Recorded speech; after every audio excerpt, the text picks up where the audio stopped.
Hello guys, welcome back. In this video I'll show you how to download a software update on your Android TV.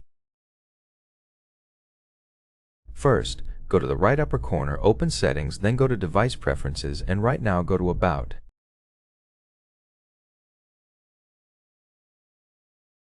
Select System Update.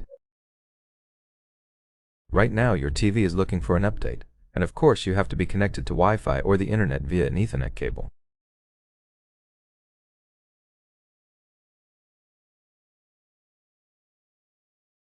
There's nothing new, I'm up to date, but if an update is available you will get a download button right here. You have to click on it and then there will be a progress bar showing the download percentage, and you have to wait until it reaches 100%.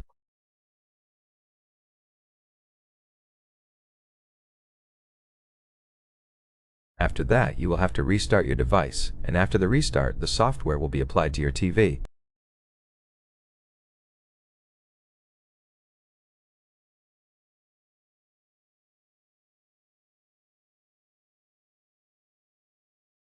That's how it looks. If you found it helpful, remember to leave a like, comment, and subscribe.